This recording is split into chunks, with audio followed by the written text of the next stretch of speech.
Well, today we honor the men and the women who have served our country. Veterans Day ceremonies happening all across the Bay Area. In Petaluma, the annual Veterans Day parade featured a flyover by this historic Vietnam War-era Huey helicopter, a Belgian Malinois working dog also aboard the chopper. The theme of this year's parade is Welcome Home, Vietnam Veterans. Petaluma considers its Veterans Day parade to be the largest in the Bay Area north of the Golden Gate Bridge. Another powerful event was aboard the USS Hornet in Alameda. Dozens of vets gathering on the Hornet as the public pays tribute to their contributions to our country. We talked to one who served about 3 years on a ship similar to this one. A lot of people deserve that.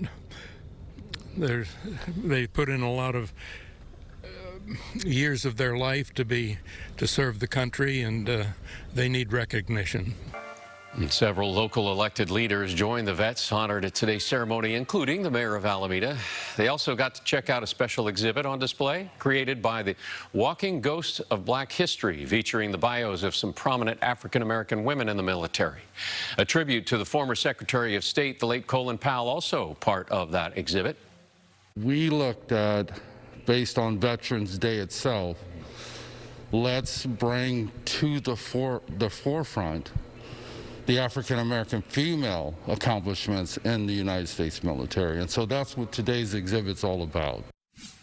And in Danville, World War II displays, historical artifacts, memorabilia, military vehicles showcased at a Veterans Day program there. Downtown San Jose, the United Veterans Council of Santa Clara County hosted its annual Veterans Day parade.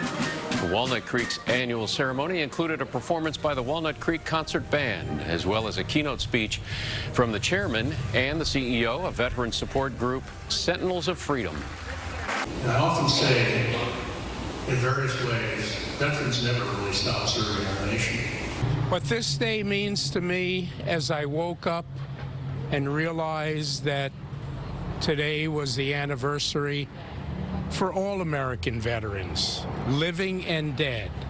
It meant to me that we're still a country that puts our heart and soul out, not only to protect our own, but to protect people all over the world.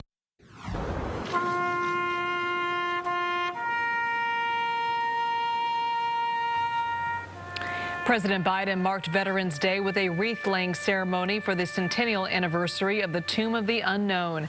The president vowed to continue what he calls a sacred duty to care for our veterans and their families. Reporter Skylar Henry is in Washington with a look at the day's ceremonies. Across the U.S., cities and towns held commemorations to honor the service of our military veterans. How are you? In Paris, Vice President Kamala Harris joined the French president to mark Armistice Day, signifying the end of the First World War. While just outside the nation's capital, service members recreated the 1921 funeral procession on its centennial anniversary for the first unknown soldier who served in World War I. President Biden laid a wreath at the Tomb of the Unknown Soldier and spoke at Arlington National Cemetery.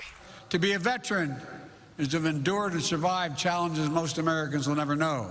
I look at my own unit, there's only 4 of us left, and I'm the youngest. At the World War II Memorial, we met 93-year-old Ohio native Harry F. Miller, who enlisted when he was 15, claiming he was 18 at the time. I'd freely admit I was scared. Miller served in Europe, where he saw the horrors of the Dachau concentration camp in Germany. What do you remember most over the course of those years? I dreamed about Dachau for years after that. I could even smell it. Miller, whose time in the Army and Air Force spanned 2 decades, hopes to attend many more Veterans Day ceremonies. He says for all the guys who can no longer make it. Skylar Henry, CBS News, Washington.